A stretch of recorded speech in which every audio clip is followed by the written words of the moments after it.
자, 이번 시간에는 계약의 해제, 해지를 공부해 보겠습니다. 아주 중요하다고 표시를 해놨죠. 근데 계약 해지는 뭐냐면, 이런 매매 계약 같은 거, 이런 걸 특히 일시적 계약이라고 하는데, 일단 이때 이 계약을 맺었어요. 그러면 그 계약이 유효인데 나중에 해제를 한 거예요. 그러면 처음부터 무효가 돼버려. 이런 것을 해제라고 한다. 계약이 유효인데 해제는 처음부터 무효가 되는 것이다. 소급 무효. 소급이 처음부터 이런 뜻이다. 근데 해지는 앞으로 끝내는 거예요. 장래효라고 하죠.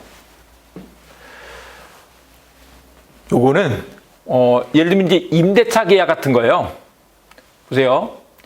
임대인과 임차인이 있는데 임대인이 집주인이고요. 임차인이 세대로 사는 사람이에요. 그래서 임대인, 임차인 이렇게 있는데 뭐 X라는 집을 세대로 살고 있는 거죠. 임대차. 계약을 맺고 언제부터 언제까지 이렇게 빌려줬습니다. 언제부터 언제까지. 그런데 만약에 세가 중간에 밀려요. 2번 밀리면 나가라고 할 수 있어요. 그때 해지를 해버리면 그동안에 있던 계약을 냅두고 앞으로 끝나버리는 거죠. 앞으로 끝나는 거. 이런 것을 해지라고 한다. 그래서 앞으로 끝난다 그래서 장래효라고 해요. 그런데 이런 임대차 계약을 계속적 계약이라고 이렇게 불러요. 이런 계속적 계약에서 이런 문제가 생긴다. 우리 이제 교과서에서 보면 앞에서 제가 설명은 안 했습니다만은 계속적 계약이라는 개념이 나온다. 해제는 일시적 계약에서 우리 매매 계약 같은 것은 한 방에 딱 계약하고 끝나버리잖아요. 근데 이제 임대차 계약 같은 경우는 언제부터 언제까지 쭉 계속되는 거예요. 그래서 중간에 끊는 것이 해지다. 그래서 이 지자가 그칠 지자예요. 여기서 그쳐 이런 뜻이고 쟤는 제거해버리는 거죠. 있던 걸 다 없애는 거니까 있던 걸 다 요걸 없애고 처음부터 무효가 돼버리는 것을 하잖아요. 네, 이렇게 알아두십니다.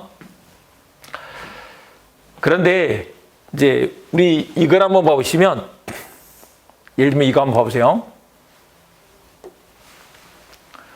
갑과 을이 매매 계약을 맺었는데 예를 들면 갑이 또는 을이 이 계약이 마음에 안 들어요. 그랬을 때 그 계약을 마음대로 깰 수 있을까의 문제예요. 근데 법의 격언 중에 이게 있다. 계약은 지켜져야 한다. 계약은 지켜져야 돼. 마음대로 깨면 안 되죠. 여러분들이 잘 알고 계신 것으로 드라마를 봐도 알 수 있잖아요. 결혼했는데 살다가 갑자기 너랑 이혼! 이런다고 이혼되는 게 아니잖아요. 마음대로 이혼할 수 있는 게 아니라니까요. 그러니까 여기서 마찬가지예요. 도장을 한번 찍으면 자기 마음대로 그 계약을 파기할 수 있는 게 아니야. 근데 이제 그렇게 파기하려면 이 해제권이 생겨야지 된다는 거죠. 해제권이 있어야 돼. 마음대로 깰 수 있는 게 아니다. 근데 해제권이 있다고 다 해제가 되는 건 아니죠. 해제권 행사, 해제이기삽실이 해야 돼. 뭐 갑이 을에게 또는 을이 갑에게 이렇게 해야 돼. 그리고 이제 그렇게 했더니 이게 계약이 처음부터 무효가 되는 거죠. 이게 해제의 효과 이렇게 돼간다. 이렇게 전개가 돼갈 거예요. 그런데 이제 문제는 이 해제권이 생기는데 거기에 약정 해제권과 법정 해제권이 있다 이렇게 말한다. 약정은 그냥 계약을 한 거예요. 계약으로 해제권을 유보해 두는 거죠. 예를 들면 매수인이 X라는 토지를 사는데 그게 나중에 샀다가 공장 지으려고 산 거예요. 공장 건축허가 받아서 공장 지으려고 산 거야. 근데 샀다가 공장 건축허가를 못 받으면 쓸데없네. 이런 문제가 생기잖아요. 그래서 공장 건축허가 못 받으면 걱정이네. 그랬더니 이제 매도인이 이렇게 한 거죠. 만약에 건축허가 못 받으면 계약 물을 수 있게 해줄게. 물려줄게. 그 물리는 게 해제할 수 있게 해줄게. 이 말인 거죠. 그래서 그랬는데 그게 공장 건축허가가 나오지 않은 거예요. 그 계약으로 해제권이 생기는 거죠. 이걸 약정 해제권이라고 한다. 그 다음에 이제 우리 또 매매 계약 가서 공부하실 건데 거기에 계약금 문제가 있다. 계약금은 해약금으로 추정을 해줘. 해약금. 해약금이라는 것은 계약을 해제할 수 있는 돈인 거죠. 그래서 이건 약정 해제권을 유보해 놓은 것이다. 이렇게 인정을 해준다는 거죠.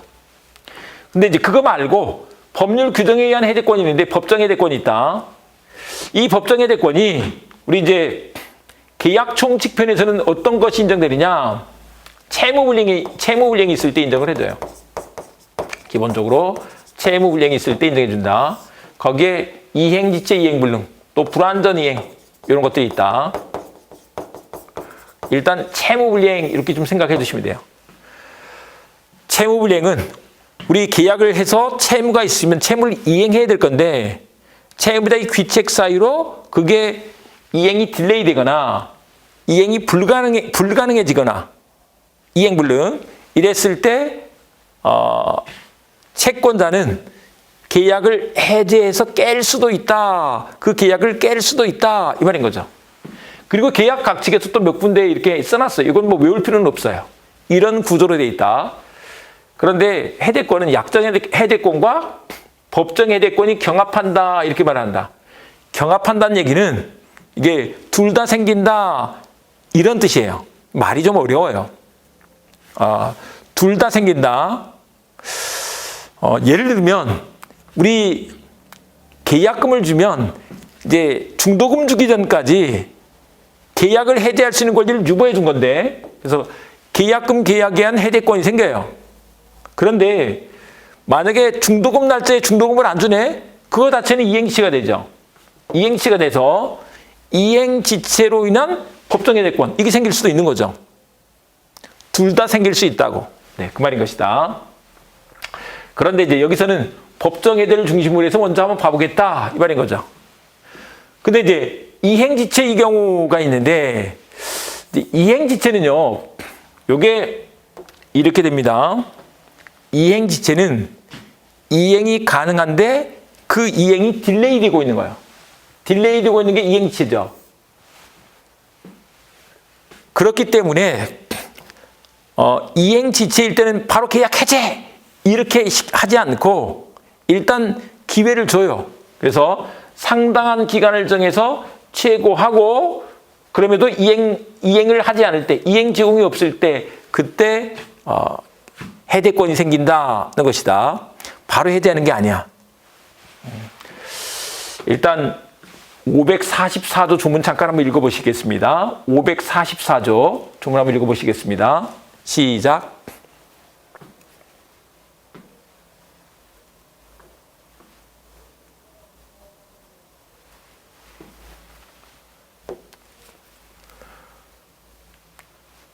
요거는 뭐냐면 이행채무 해제 그랬는데 당사자 일방이 그 채무를 이행하지 아니하는 때 이행지체가 되고 있을 때 그때는 이행이 가능하니까 상대방은 상당한 기간을 정하여 상당한 기간이 며칠인지 모른다고 했습니다.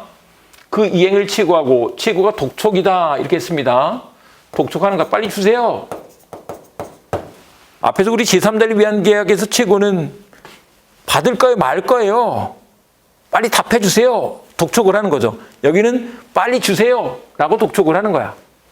그리고 그 기간 내에 이행하지 않으면 이행하지 않을 때는 계약 해제권이 생겨서 해제할 수 있다.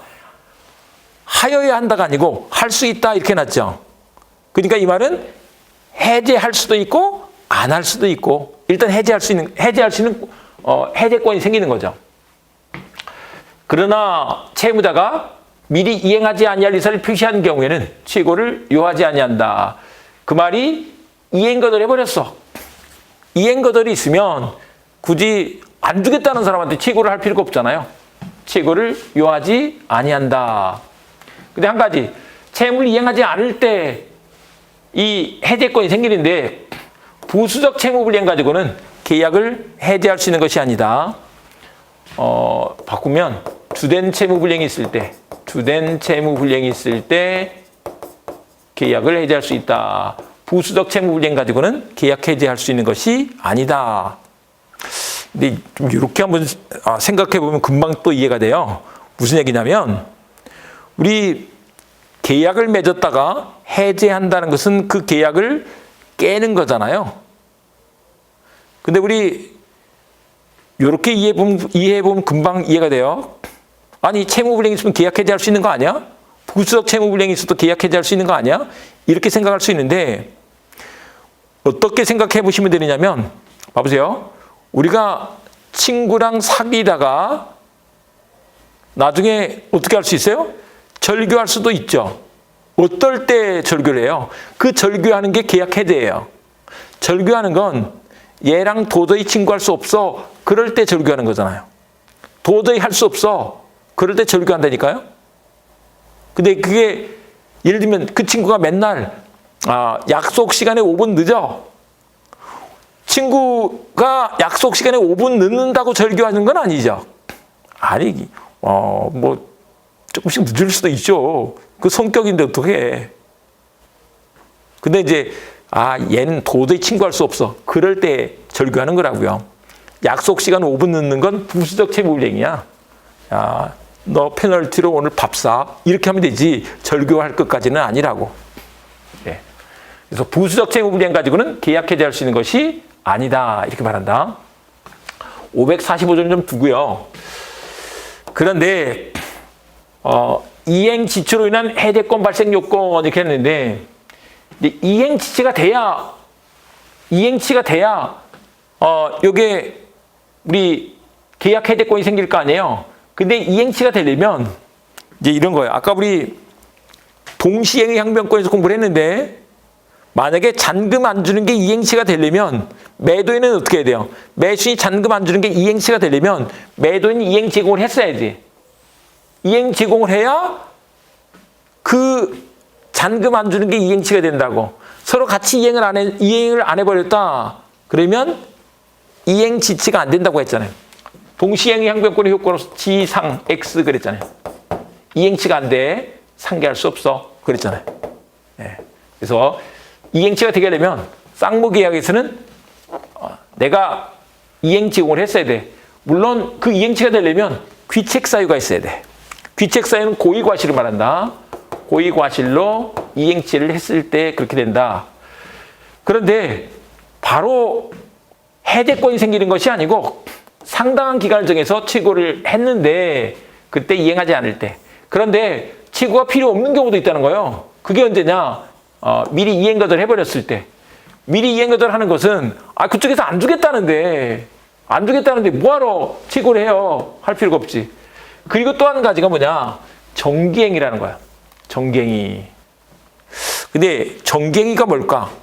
근데 잘 모르는 상태에서는 정기행위는 정기적으로 뭘 하는 행위인가? 이렇게 생각하기 쉬운데 이렇게 한번 생각해 보면 쉬워요. 뭐 우리 부패나 예복, 화한 이런 것들 한번 생각해 보자고요. 이게 언제 주로 나오는 것 같아요? 뭔가 잔치가 있을 때 아니면 무슨 행사가 있을 때 하는 거잖아요. 예를 들면 봐보자고요. 내가 무슨 가족 모임을 하려고 그래요. 좀 넓은 의미의 넓은 가족들, 일가 친척이 모인대요. 근데 요즘 다 준비하기 힘드니까 뷔페를 불렀어. 그러면 그 뷔페는 언제 와야 돼요? 가족들이 모였을 때 식사 시간에 와야 될 거 아니에요. 다 파하고 난 뒤에 점심 때 불렀는데 저녁에 오면 안 될 거 아니냐고요. 네. 그런 게 정갱이다. 그러니까 그때까지 와야 의미가 있는 것을 정갱이라고 한다. 정해진 기간, 정해진 기일에 이루어져야 되는 행위가 정갱이야. 우리 예복 같은 거 생각해보세요. 예복은 예식 시간에 와야 될 거 아니에요. 예식 끝났는데 예복 오면 뭐 하냐고요. 화환도 그 잔치가 있을 때 와야지. 그 행사 있을 때 화환이 와야지. 그 행사 끝난 뒤에 화환이 오면 뭐 하냐고. 네, 그 말이다. 그래서 이제 치고란 건 독촉한다 하는 거다 그랬잖아요. 근데 잔치 다 끝났는데 독촉할 필요가 뭐가 있냐고. 갖고 올 필요가 없지. 치고할 필요가 없어. 이런 뜻이다. 그래서 545조 조문 한번 봐보시면 읽어보십니다.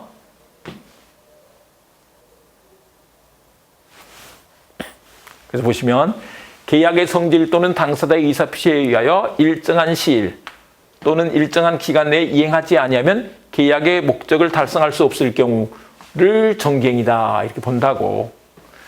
근데 당사자 일방이 그 시기에 이행하지 아니할 때는 그 시간에 부패 예복 화환이 오지 않으면 상대방은 전조의 채고를 하지 아니하고, 원래 요거는 그 시간 지나서도 갖고 올 수 있잖아. 이행지체죠. 가능한데 그 날짜를 못 지키는 거, 시간을 못 지키는 게 이행지체라고. 그럴 때 해제하려면 채고를 해야 된다 그랬잖아요. 근데 이때는 채고하지 않고 뭐 할 수 있다? 계약을 해제할 수 있다. 그런데 주의할 게 있다. 해제할 수 있다 그랬지 해제됐다라고는 안 했죠. 그래서 정갱에서 채고는 필요 없지만 해제가 되려면 해제 의사표시는 필요하다 이렇게 된다. 그게 무슨 뜻이냐 그러면 봐보세요. 만약에 부패를 점심시간에 불렀어요. 근데 점심시간에 안 왔네. 그래서 짜장면 먹고 다 끝났어. 그러면 채고 없이 바로 계약 해제할 수 있는 거죠. 갖고 오지 마세요. 이렇게 할 수 있는 거지. 그런데 만약에 저녁에 다른 또 2부 모임이 있다고 생각을 해보자고요. 2부 모임이 있으면 낮에 못 왔으니까 저녁에 갖고 오세요라고 할 수도 있는 거잖아요. 꼭 계약을 해제해야 되는 게 아니야. 계약 해제를 하려면 해제 의사표시가 필요하다. 해제 의사표시가 필요하다라는 거예요. 그래서 이렇게 봐주십니다. 그런데 이제 과다치고라는 게 있다. 예를 들면 원래 채무가 500만 원인데 채권자가 1000만 원을 달라고 청구를 했다고 생각을 해보자고요. 독촉하는 게 최고라고 했습니다. 그러니까 최고했다는 얘기는 청구하는 거지. 빨리 줘! 라고 청구를 하는 거예요. 근데 이랬을 때 본래 급부해야 할 수량의 범위 내에서 유효하다는 것이다.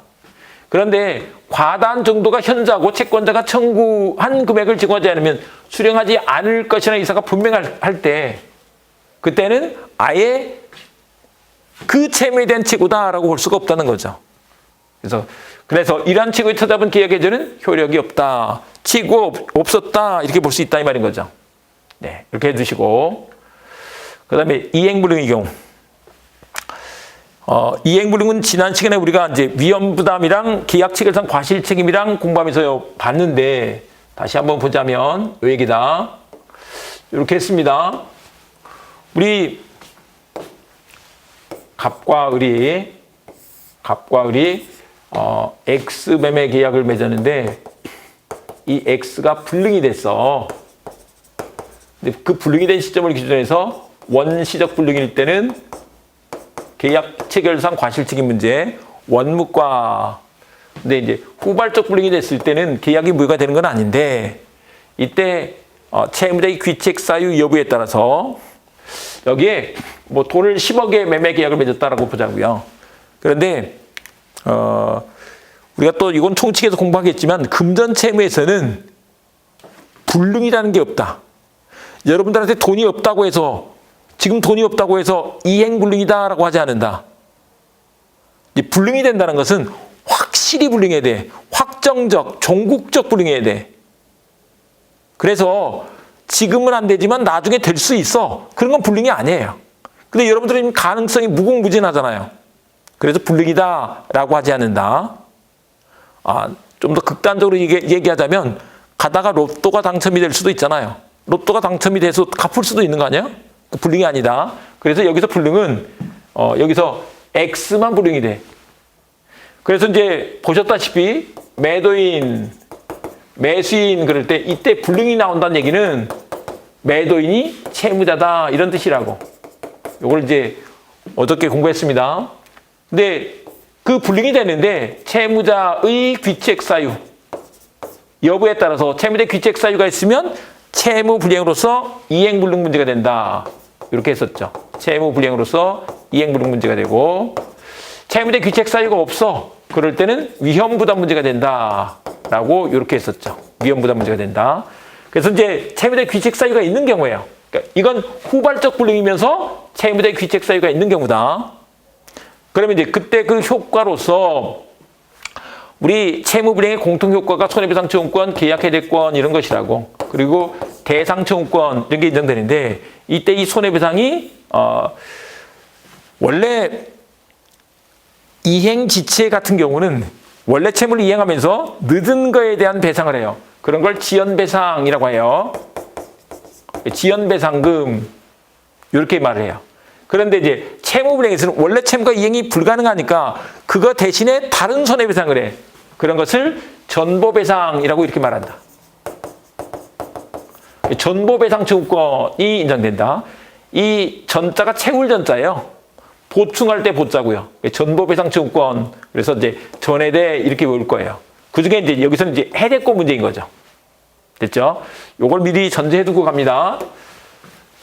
그래서 보시면 이때 이행불능의 경우 요걸 조문 한번 읽어보십니다. 채무자의 책임 있는 사유로 이행이 불능하게 된 때는 채권자는 계약을 해제할 수 있다. 근데 여기서 채무자의 책임이 있어야 돼. 그러니까 귀책 사유, 고의과실이 있어야 되겠네. 그런데 이 불능이 후발적 불능을 말하는 거지. 후발적 불능. 후발적 불능이 됐을 때 채권자는 계약을 해제할 수 있다. 이렇게 해놨죠. 이게 앞에서 이행지체하고 좀 달라요. 이행지체에서는 이게 이행이 가능하니까 일단 기회를 주기 위해서 독촉을 한번 한다고 최고를 하고 안 주면 해제할 수 있어. 근데 이행불능에서는 그런 거 필요 없어. 최고가 필요가 없죠. 최고할 필요가 없어. 이 말인 거죠. 바로 계약을 해제할 수 있다. 또 한 가지 더. 우리 쌍무 계약, 기브앤테이크 계약에서는 이행치가 되게 하려면 내가 제공을 했어야 돼. 그런데 이행불능에서는 내가 제공한 대로 그쪽에 줄 수 있는 게 아니잖아요. 제공할 필요가 없어. 또 한 가지가 이행지체가 되려면 이행기가 됐어야 돼. 이행기가 됐는데 안 주는 게 이행지체인 거죠. 예를 들면 날짜가 4월 20일 이렇게 돼 있어요. 이행하기로 한 날짜가 4월 20일. 근데 4월 20일이 됐는데 안 주는 게 이행치라고. 근데 만약에 3월 20일 날 이행불능이 돼버렸어. 그럴 때 4월 20일까지 기다려서 계약을 해제해야 되느냐 이 말이에요. 근데 그럴 필요가 없죠. 지금 안 되는데 4월 20일 날 이행 가능성이 있다면 그건 이행불능이 아니에요. 이행불능이 된다는 건 확실히 불능이 된다. 확정적, 종국적 불능해야 돼. 그러니까 지금 안 되는데 4월 20일 날도 안 되는 게 이행불능이라고. 근데 굳이 그때 줄 수 있는 게 아닌데 가능한 게 아닌데 그때까지 기다릴 필요가 없잖아요. 이행기까지 기다릴 필요 없이 바로 계약 해제할 수 있어. 이렇게 말한다. 요건데 종종 시험 문제로 많이 나와서 최고 제이스 이렇게 외워둔다. 최고 제이스. X를 쓰로 이렇게 한 거예요. 최고는 제2가 아니지. 제1이지. 최고 제이스다. 최고할 필요 없어. 제공할 필요 없어. 이행기까지 기다릴 필요가 없어. 근데 이건 이행 거절도 마찬가지야. 이행 거절에서도 안 주겠다는 사람한테 최고를 할 필요가 뭐 있어. 안 주겠다는 사람한테 내가 굳이 제공하면 뭐 하냐고요. 뭐하러 안 주겠다는 사람 할 때 이행기까지 기다릴 거야. 이행불능이 아니라도 이행 거절 해버리면 이렇게 하면 된다고. 최고 제이스 이렇게 말한다. 그런데 이제 이거하고 비교해서 원시적 불능, 이건 후발적 불능일 때 문제지 원시적 불능일 때는 이 문제가 아니잖아요. 근데 원시적 불능일 때는 이게 원무과 문제가 되는 거죠. 그래서 실리익 배상을 한다. 근데 거기에 일부 불능이면 그때는 담보 책임 문제가 생겨. 그래서 대금 감액 지원권, 담보 책임으로 갔다. 이거는 어떻게 지금 다 정리한 것들입니다. 근데 이제 후발적 불능이 됐을 때 이때 채무자의 귀책 사유가 있으면 그때 채무 불이행으로 이행 불이행이 되면서 그때 그 효과가 전해대 이렇게 된다. 여기 전해대가 전보배상청구권, 계약해대권, 그리고 대상청구권, 이행 불이행의 효과로서 대상청구권이 생긴다라고 한다. 공부를 하셨거나 이런 분들은 채권 총칙편의 이행 불이행편을 한번 봐보시면 도움이 됩니다. 그래서 전해대라고 이렇게 된다. 딱 기억해 두시면 되죠. 근데 만약에 채무자 귀책 사유가 없어. 그때는 어떤 문제라고요? 위험 부담 문제가 된다. 이거 한번 봐볼까요? 우리 매매 계약을 맺었는데 소유권 이전 의무가 매수인의 귀책 사유로 이행 불이행이 됐을 때 요거는 이때 이 매수인이 누구예요? 채무자가 아니고 채권자가 되죠. 채무자의 귀책 사유가 있는 게 아니야. 이 해제를 하려면 뭐가 돼야 돼? 채무자의 귀책 사유가 있어야 되잖아요. 채권자의 귀책 사유 가지고는 계약 해제할 수 있는 게 아니지. 요건 그냥 위험 부담 문제인 거죠. 네, 이렇게 된다. 이렇게 두시고 그다음에 이제 이행 불능의 경우가 있는데 그건 봤고요. 불완전 이행의 경우가 있다.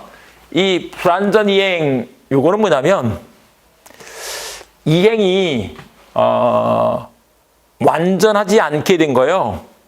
이제 학설상 인정되는데 불완전 이행의 경우가 어떤 것이냐는 나중에 보겠습니다. 근데 이제 문제는 나중에 완전하게 할 수 있겠느냐? 얘 문제예요. 근데 완전하게 할 수 있는 경우다. 이걸 이제 추환이 가능하다. 이렇게 얘기를 하는데 그때는 이행지체처럼 처리를 하면 돼. 근데 완전 이행이 불가능해. 그때는 이행불능처럼 처리하면 돼. 그래서 이행지체나 이행불능을 유추해서 해대권을 인정하는 게 우리 판례 입장인 거죠. 판례 통설이다. 네, 이런 얘기입니다. 그 다음에 채권자 지체의 경우가 있는데 채권자 지체가 수령 지체를 말한다. 수령 지체를 말하는데 요거는 이제 우리가 채권 총칙에서 좀 공부를 하셔야 되긴 하는데 그냥 잠깐만 좀 들어두시면 그 파트에서 공부한 걸 이제 여기서 정리해 둔 것이다 이렇게 생각하시면 됩니다. 우리 채권자 지체의 성질과 관련해서 이게 채무 불이행이다라고 보는 견해가 있어요. 근데 우리 채무 불이행의 공통 효과로서 손해배상 청구권, 계약해대권 이게 인정된다니까요.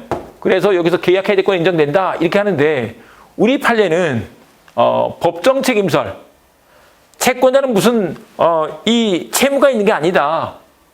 그냥 법에서 어떤 책임만을 부과해 준 거예요. 근데 해대권 이런 걸 법에서 인정하지 않았거든요.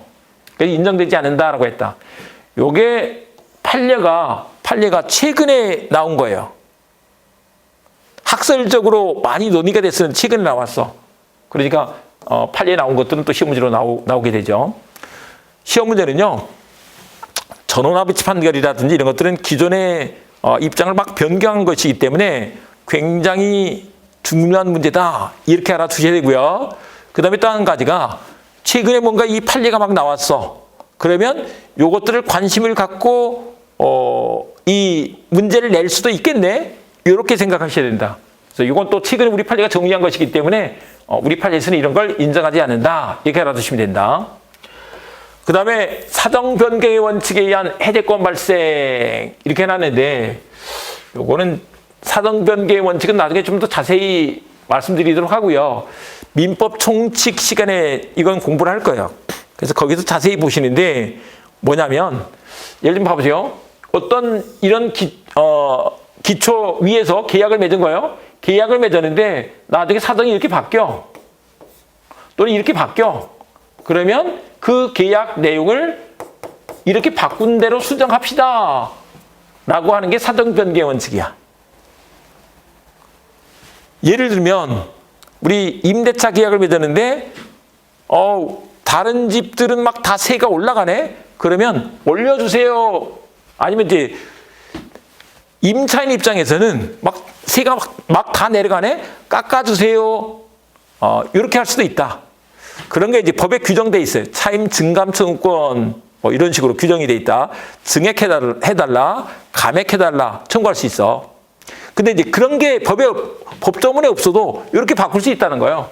근데 이제 그게 받아들여질 수 있는 게 아니야. 그러면 계약을 해지할 수 있다. 이렇게 인정을 해준다. 네, 그런 것에 의해서 사정 변경의 원칙은 해제권이 인정된다라고 한다. 근데 매매 계약에서 이런 걸 실제로 인정한 사례는 없어. 근데 이론적으로 인정된다. 요 판례는 시험 문제로 나옵니다. 이건 우리가 이제 총칙 공부할 때 보시면 돼요. 그 다음에 앞서도 우리 보신 것처럼 계약 해제는 주된 채무 불이행이 있을 때 하는 것이고 부수적 채무 불이행 가지고는 계약 해제할 수 있는 것이 아니다. 이렇게 했었죠. 그 다음에 이제 해제권 행사 문제가 있는데 이 해제권 행사는 어떻게 하느냐? 예, 문제예요. 조문으로 한번 봐보시면 좋겠는데 일단 여기서 543조 1항과 2항을 읽어보겠습니다. 시작.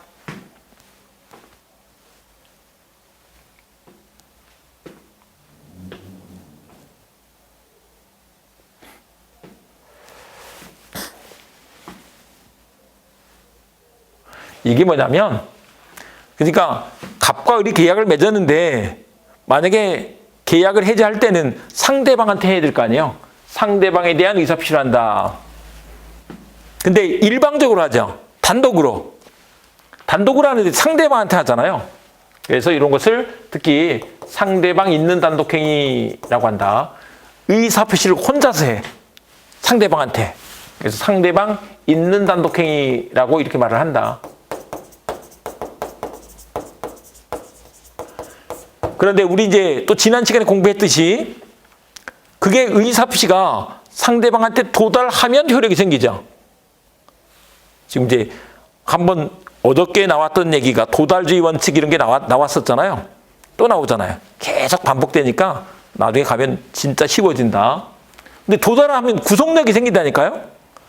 처리하면 안 되지. 처리하지 못한다. 당연한 걸 한 번 더 써놓은 거야. 당연한 걸 써놓은 것이다. 처리하지 못한다. 그런데 그 해제할 때 이게 여러 사람이 있다고 해서 동시에 되는 건 아니야. 그냥 하면 되는 거지. 근데 547조 1항과 2항 한번 봐보겠습니다. 1항과 2항 시작.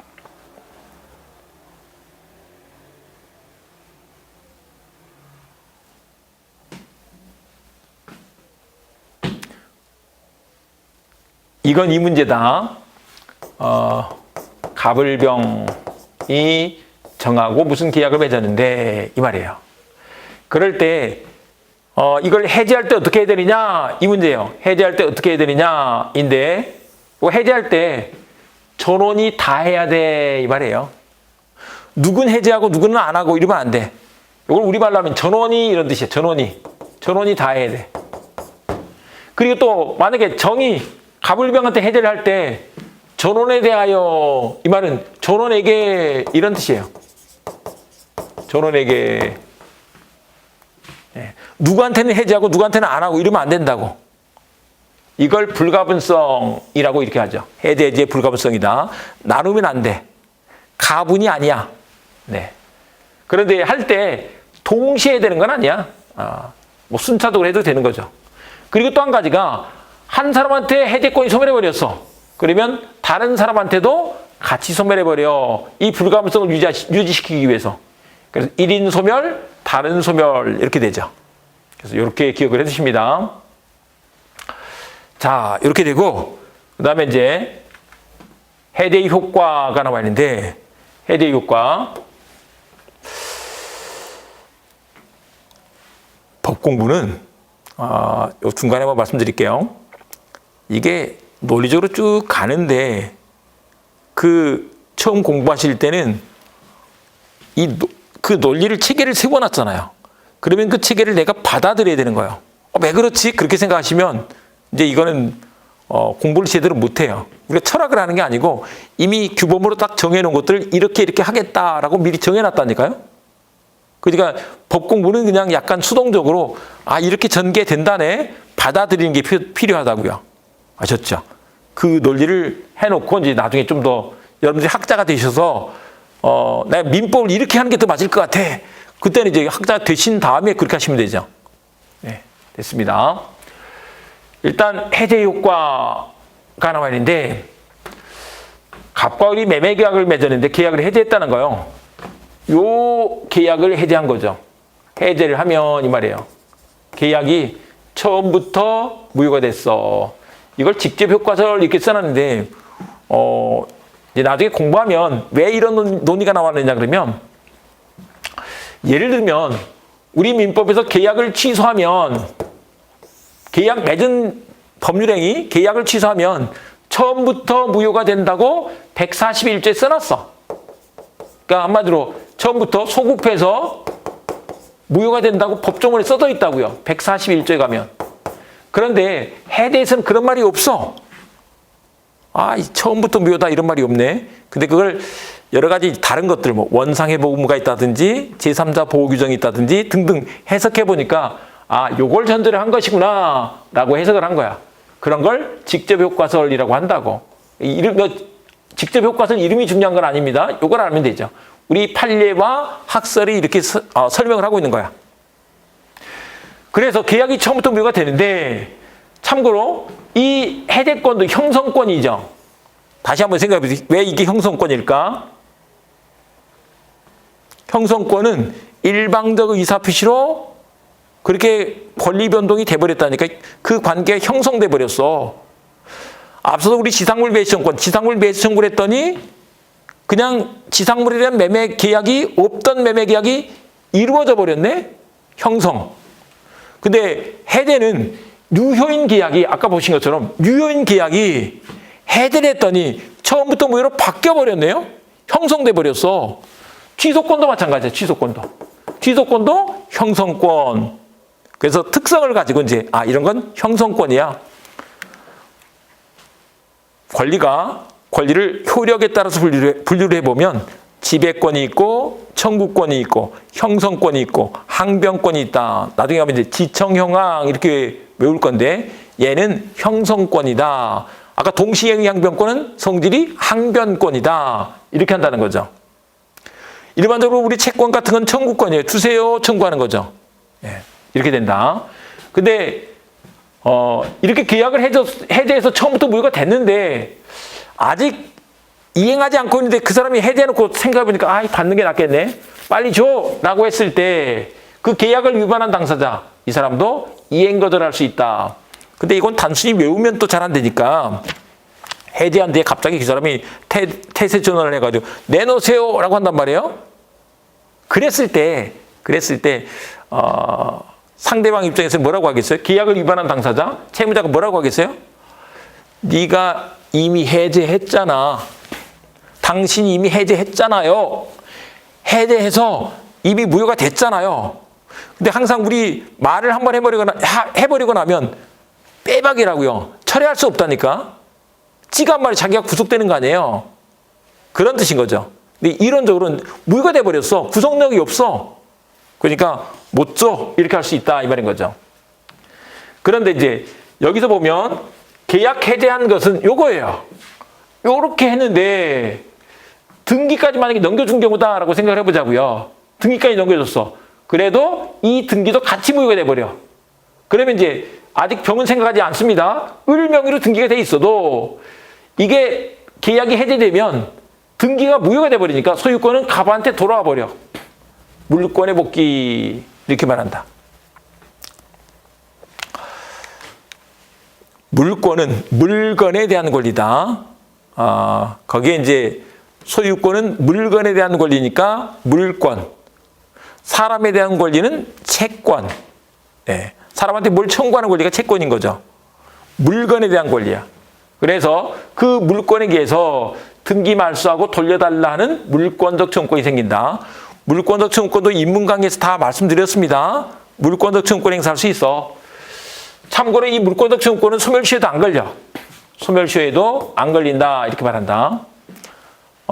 혹시나 또 이것도 공부하시다가 너무 뭐하네? 그러면 제가 인문 강의 법률 용어 강의를 중요한 것들을 제가 강의로 올려놨으니까 그거를 시간 날 때 한번 쫙 한번 들어보는 것도 도움이 됩니다.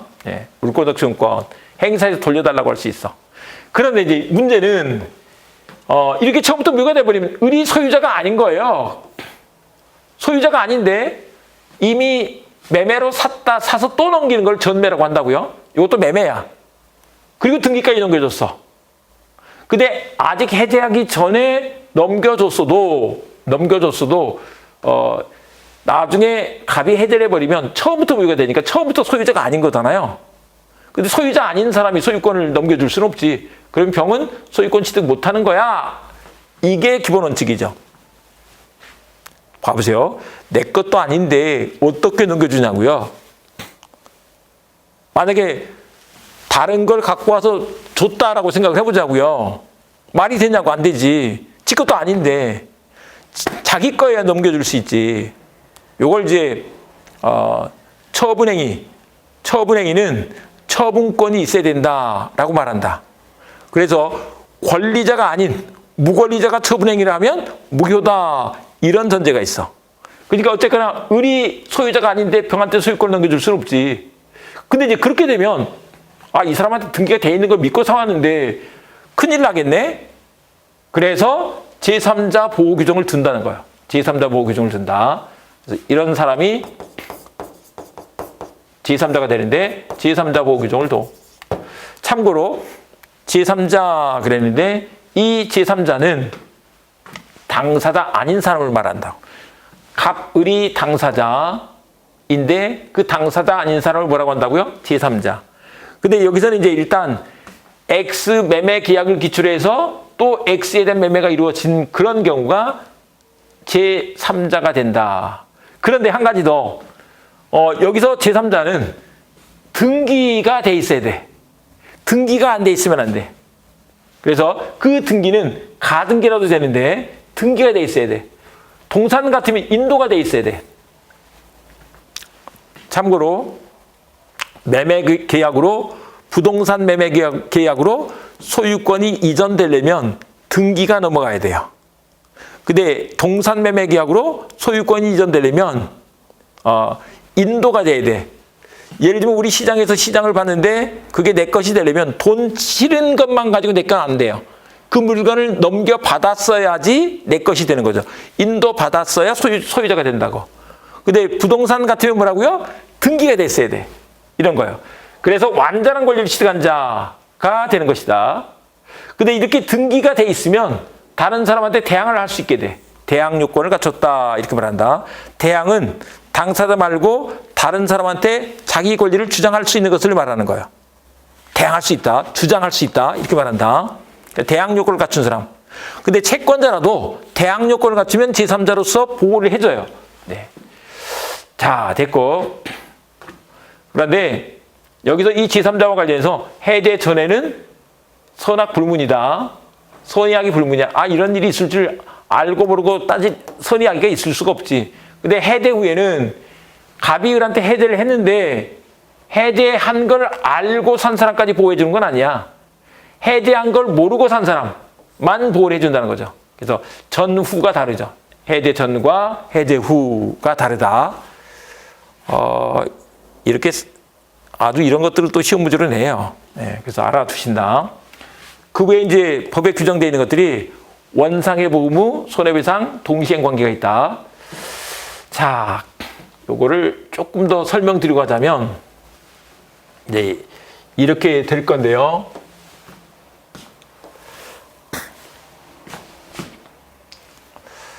제3자 개념이 다시 봅니다. 갑과 을이 매매 계약을 맺었는데 매매 계약으로 등기를 넘겨줬어. 그런데 을이 병한테 이미 또 매매로 팔았어. 그리고 등기를 넘겨줬어. 그 뒤에 계약 해제를 하면 계약이 처음부터 무효가 되니까 이 매매 계약이 무효가 되고 함께 이루어진 등기도 같이 무효가 돼버린다고. 그러면 이제 을이 소유자가 아닌 거지. 갑이 소유자가 돼.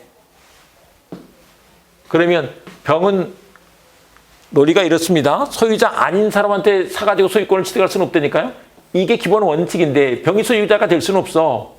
근데 이런 경우에 지금 을한테 있는 등기를 믿고 사왔는데 보호가 안 되면 곤란하겠네. 그래서 법에다가 제3자 보호 규정을 따로 뒀다 이 말이에요. 제3자 보호 규정을 따로 뒀다 이 말이라고. 근데 이 제3자가 되려면 부동산 같은 경우는 뭐가 돼 있어야 돼? 등기가 돼 있어야 돼. 그 등기가 가등기라도 괜찮아. 근데 가등기는 안 들어봤을 텐데 보통 등기를 이제 본등기라 그래요. 이게 지금 본등기예요. 종국 등기라고도 한다. 그런데 가등기는 가짜로 일단 등기를 한번 해둔 거예요. 그런 걸 가등기라고 한다. 나중에 가등기에 기초해서 본등기로 넘어갈 수 있어요. 근데 이 가등기가 된 것도 인정해 주겠다. 요 말인 거죠. 그래서 요 매매 계약을 기초로 또 어떤 관계를 맺었을 때 이런 사람을 제3자라고 하는 것이다. 원래 제3자 개념은 당사자 아닌 사람을 말해. 갑과 을 말고 나머지는 다 제3자인 거야. 그러니까 여러분이나 저도 제3자인 거죠. 이 계약을 맺은 당사자가 아니잖아요.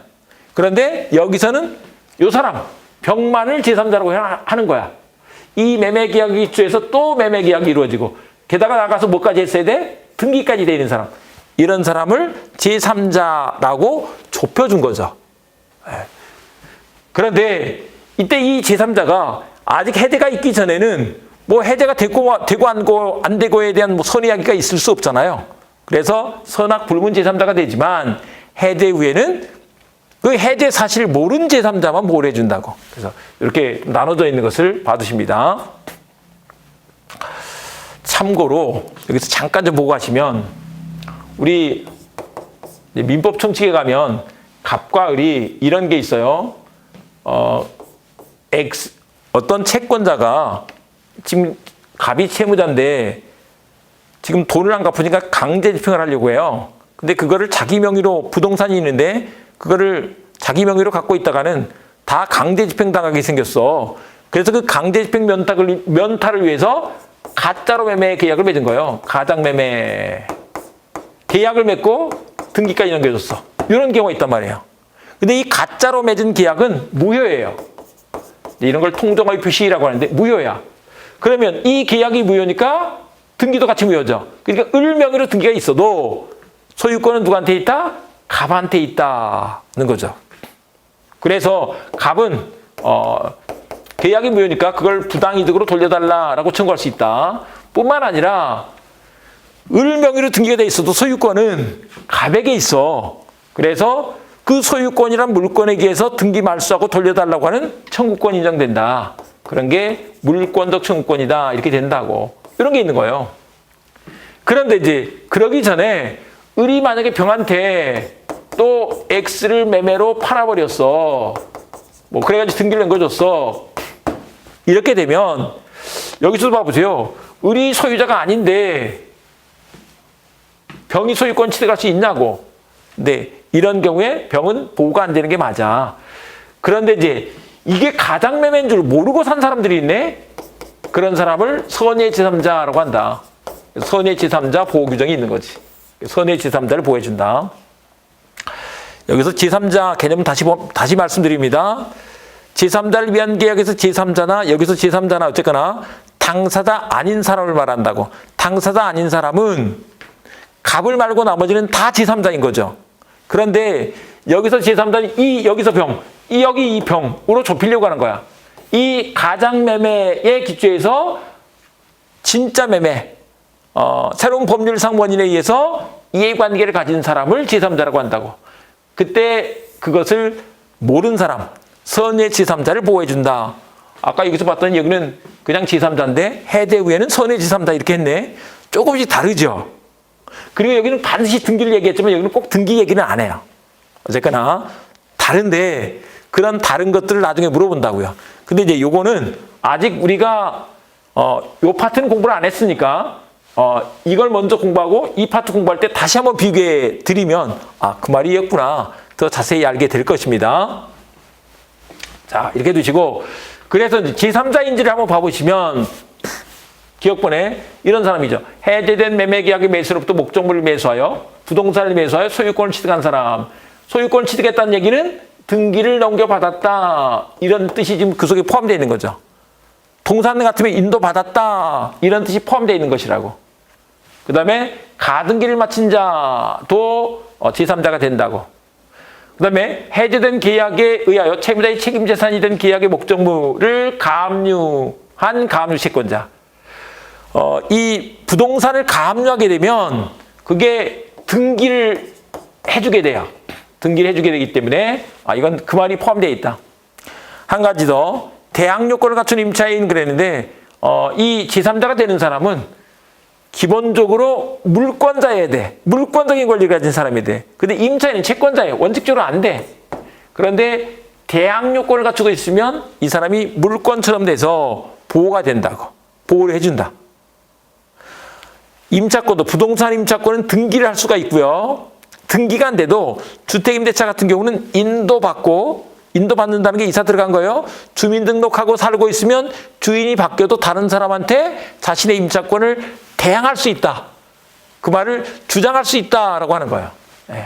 네, 그런 대항 요건을 갖추면 보호를 해준다는 거죠. 그런데 계약상 채권만을 양수한 사람, 이런 사람은 등기가 되어 있는 게 아니죠. 그러니까 아닌 거야. 또 채권 자체를 압류해도 등기가 될 건 아니잖아요.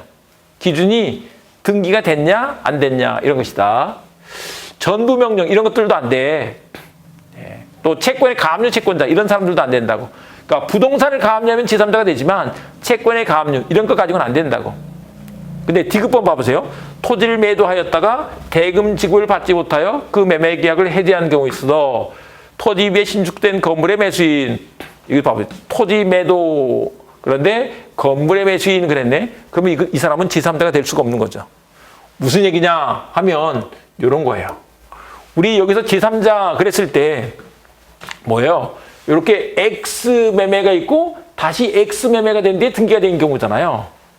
근데 지금 여기서 말하는 건 뭐냐면 갑과 을이 바로 이렇게 해볼게요.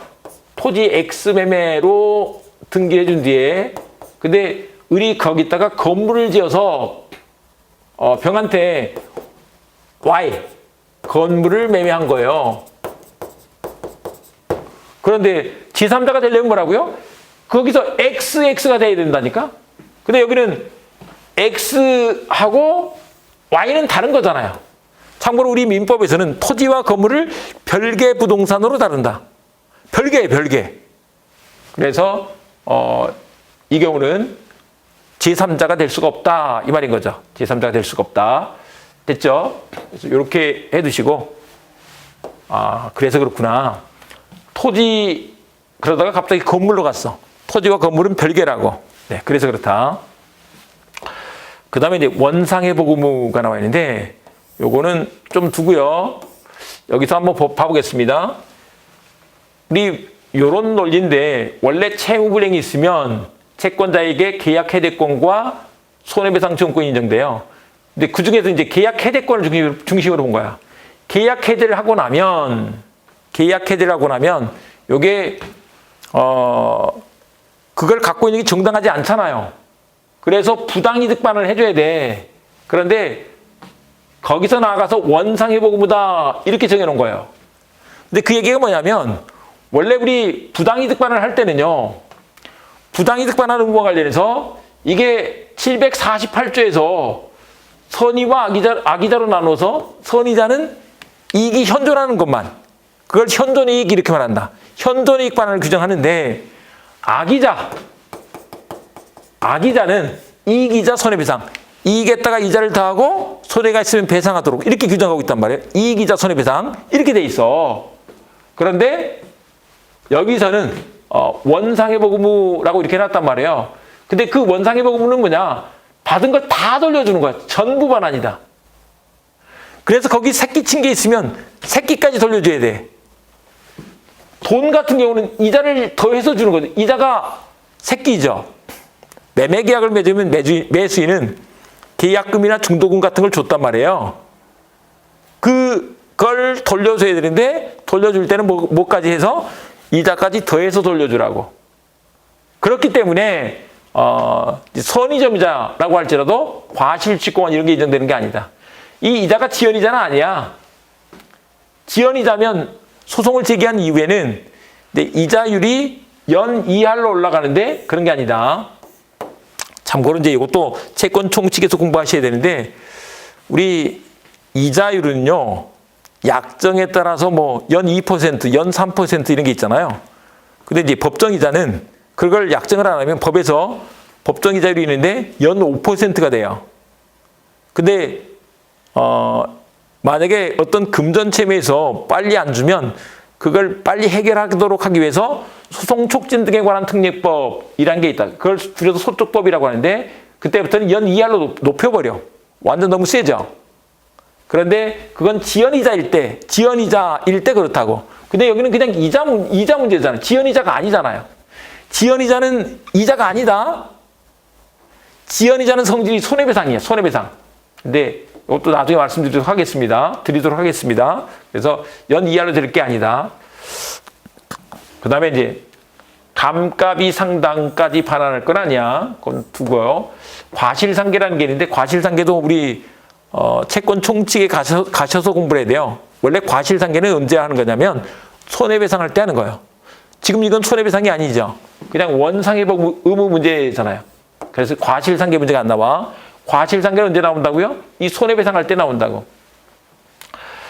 그런데 이 손해배상과 관련해서는 일단 이제 계약이 유효일 때는 이행을 해야 되는데 이행이 안 돼서 생기는 손해를 이행이계 손해라고 한다. 그래서 지금 우리 법정에 이제 채무불이행을 전제로 해서 논의를 하는 거니까 이행이계 손해를 배상하는 게 원칙인 거죠. 근데 이제 계약을 해제해버리고 나니까 처음부터 무효가 돼버렸네. 근데 우리 무효일 때 계약 체결상 과실책 문제가 생기면서 실내익 배상을 한다 그랬죠. 실내익의 손해배상을 하는 것을 말리지는 않겠다라고 한다. 다만 실내익의 손해배상에서는 언제나 이행이익 한도라는 제한이 있다. 이행이익 한도에서 배상한다라는 제한이 있다. 미리 미약금 약정을 해놨어. 그건 손해배상액을 미리 정해둔 것으로 추정을 해준다. 그 다음에 이제 동시행관계 우리 외웠던 거 생각나시죠? 해무치. 해대가 됐을 때 원상회복 의무는 동시행관계다라고 했다. 근데 그게 손해배상에서도 마찬가지야. 원상회복, 손해배상 다 마찬가지로 그렇다라고 한다. 그런데 해제했을 때 이런 손해배상 문제가 있는데 채무불이행일 때 이 손해배상과 해제한 이후의 손해배상도 같은 거야. 이런 뜻이에요. 같다. 이렇게 둔 것입니다. 자, 이렇게 해두시고 그 다음에 이제 해대권의 소멸이 나와 있는데 해대권 행사할 건지 안 할 건지 답이 없어. 그러면 치구할 수 있다고. 근데 치구했는데 말이 없네. 그러면 현상 유지라 그랬죠. 독촉을 했는데 말이 없어. 해제 안 하는 거지. 그러니까 해대권은 소멸해버려. 그리고 훼손 등으로 인한 해대권의 소멸. 해대권자의 고의나 과실로 인해서 계약의 목적물이 현저히 훼손되거나 반환할 수 없게 됐을 때 그때도 해대권은 소멸한다 라고 한다. 네, 이렇게 봐주시면 되고요. 그 다음에 이제 약정해제 문제가 있죠. 약정해제 문제와 관련해서 요거는 앞서서 우리 잠깐 말씀드렸는데 해대권의 보류에 관해 특약을 한 경우 계약금이 교부된 경우에 약정해대권이 발생한다라고 하는데 만약에 공장 건축허가 못 받으면 계약 해제할 수 있어. 그랬는데 건축허가를 못 받았어. 그랬을 때 약정해제권이 생긴다는 것이다. 근데 이제 문제는 이 약정해제에서도 543조 이하 지금 우리가 공부한 이 내용이 그대로 적용될 것이냐. 근데 우리 약정해제, 법정해제 구별하지 않고 한 것이니까 원칙적으로 적용이 되는 거죠. 그런데 이제 그게 채무불이행을 전제로 해서 규정한 것들이 있어. 그건 적용될 게 아니죠. 이게 544조 내지 546조까지 규정되어 있는 게 뭐냐면 이행지체 정갱이 이행불능 채무불이행을 전제로 한 거잖아요. 네. 그다음에 541조는 계약 해제권에 관한 문제고 그래서 이런 것들은 적용된다. 원상회복 의무도 적용이 되죠. 다만 이제 계약금 계약에서는 그런 게 안 된다라고 하는데 이건 매매편에 가셔서 들으시면 알게 된다. 그리고 손해배상도 여기서 문제가 될 수가 없죠. 손해배상은 뭘 전제로 한 거예요? 채무불이행을 전제로 해서 인정되는 거야. 채무불이행이 아니면 손해배상도 없어. 따로 약정을 했으면 이제 약정한 대로 되겠지만 그런 게 없으면 아니다. 이렇게 된다. 자, 이렇게 해두시고요. 그 다음에 이제 합의해제에 관한 문제가 있다. 근데 이 합의해제 요 문제는 이런 것인데요. 뭐냐면 둘이서 계약을 맺었는데 계약을 없앱시다라고 합의를 한 거야. 그러면 이제 그 X 계약이 없어지는 거죠. 근데 계약 자유의 원칙이 있기 때문에 계약을 맺었다가도 우리 이 계약 없앱시다 라고 할 수도 있다고. 그게 해제 계약, 합의 해제 이렇게 되는 거죠. 근데 이제 그 뒤처리를 어떻게 할 것이냐 의 문제인데 계약 내용에 따라서 하면 돼. 계약을 했으면 계약 내용에 따라서. 근데 그게 없으면 부당이득 반환 규정에 따라서 해결하면 된다. 근데 이 해제에 관한 규정을 여기에다 유추 적용할 것이냐인데 그건 아니다. 뭐냐면 이 해제에 관한 규정을 해제는 성질이 단독행위다. 근데 합의 해제는 이 성질이 계약이라는 거예요. 543조 이하가 단독행위를 전제로 규정을 둔 것인데 여기다가 유추 적용을 할 건 아니야. 이 말인 거죠. 네, 법에서 이렇게 해놨다. 필요에 따라서 여러 말 하기가 귀찮으니까 어디에다 규정을 해두고 그 규정에 준해서 적용해라 해서 준용 규정이 있다. 준용 규정은 입법 기술로서 입법 방법, 입법하는 기술이에요. 기술로서 계속 같은 말 하기 싫으니까 그 조문처럼 해 이렇게 갖다 끌어다 쓰는 거야. 준해서 적용하는 거야. 그게 준용이에요. 필요한 변경을 가하여 적용하는 게 준용이죠. 그런데 법에 규정이 있으면 좋은데 법에 규정이 없어. 그때 어떻게 할 것이냐. 그때 유추 적용, 유추 해석을 한다는 거야. 근데 유추가 뭐냐면 같은 종류일 때 같은 추론을 하는 거야. 그런데 여기는 봤더니 얘는 성질이 단독행위고 얘는 계약이잖아요. 그 유추 적용될 게 아닌 거지. 그래서 우리 해제, 채무불이행을 이유로 한 법정 해제권을 전제로 한 손해배상이나 또 원상회복에서 이자 같은 문제가 여기에는 적용될 게 아닌 거지. 그런데 제3자 보호 규정만큼은 유추 적용해 줄 필요가 있어. 이렇게 된다는 거죠. 근데 시험 문제가 이게 되게 많이 나와요. 그래서 제가 아예 그냥 외워버렸어. 제3자 보호 규정은 동그라미다. 그런데 손해배상, 이자 이런 건 유추 적용될 게 아니야. 삼동손이스라고 이렇게 놨다. 예. 그래서 하고 합의해제 이거 명시적, 묵시적으로 이루어질 수 있다. 요것들 한번 잠깐 정리를 좀 해보면 이런 문제예요. 해제와 합의해제 비교. 우리 법정 해제를 하거나 약정 해제를 하거나 다 계약이 처음부터 무효가 되는 거예요. 무효가 되죠. 근데 계약금 계약도 약정 해제 일종이니까 마찬가지죠. 그런데 이게 매매 계약을 통해서 등기를 넘겨줬어도 해제를 하게 되면 소유권은 복귀해버려. 그래서 물권적 채무권 이런 문제가 생기고 그래서 제3자 보호 규정을 뒀죠. 똑같은 문제가 약정 해제에서도 생겨요. 근데 계약금 해제는 그런 문제가 안 생겨. 왜냐하면 계약금 해제는 이게 이행하기 전에 예를 들면 중도금 주기 전에 등기 넘겨주기 전에 하는 게 계약금 해제이기 때문에 등기 넘겨준 다음에 계약금 해제 문제가 안 생겨. 그렇기 때문에 이런 문제가 안 생기죠. 그리고 이제 중개에 있으면 처음부터 무효가 됐으니까 원상회복 의무 해야죠. 원상회복 의무가 있죠. 그래서 이자 가산한다. 약정 해제에서도 마찬가지예요. 그런데 손해배상 법정 해제에서만 있는 거죠. 채무불이행을 전제로 해서만. 채무불이행을 전제로 해서만 있다. 근데 약정에 대해서는 그런 게 채무불이행이 아니니까 손해배상 의무 문제가 생기지 않는 거죠. 근데 계약금 해제도 마찬가지예요. 계약금 해제는 우리 이제 중도금 주기 전에 매수인은 준 계약금을 포기하면서 매도는 받은 계약금의 배액을 상환하면서 계약을 해제하는 것이기 때문에 이행한 게 없어. 이행에 착수하기 전에 하는 것이기 때문에 그래서 원상 회복할 게 없는 거죠. 그리고 또 손해배상 문제도 생길 게 없지. 이건 채무불이행을 전제로 하는 것이기 때문에. 그래서 이렇게 된다는 것입니다. 제3자 보호규정 문제는 생겨. 이게 뭐냐면 이거 잠깐 한번 봐보세요. 이게 해제했을 때 이런 문제가 생기는데 합의 해제도 마찬가지로 그래요. 합의 해제를 해도 마찬가지로 처음부터 계약이 무효가 돼버려서 소유권이 돌아가 버리니까 둘이 장난쳐가지고 제3자를 해칠 문제가 생길 수도 있겠네. 그래서 제3자 보호 규정이 여기에 유추 적용이 된다. 이 말인 것입니다. 합의해서 그렇게 할 필요가 있다. 삼동손이 쓰다. 이렇게 된다. 자, 계약 해지에 대해서 얘기를 했는데 뭐 여기는 그냥 계약 해지가 뭔지만 좀 알면 된다. 근데 일반적으로는 그러니까 앞으로 끝내는 거다. 계속적 계약에서 앞으로 끝내는 것을 해지라고 한다. 대표적으로 뭐 임대차 계약에서 만약에 채무 불이행이 있어. 그러면 계약을 해지할 수 있다. 이렇게 한다는 거죠. 여기까지 하시고 좀 양이 많으니까 이제 책 체크, 기본서, 교과서 체크는 다음 시간에 이어서 공부해 보도록 하겠습니다. 여러분들은 바로 이어서 보시기 바랍니다. 네, 수고했습니다.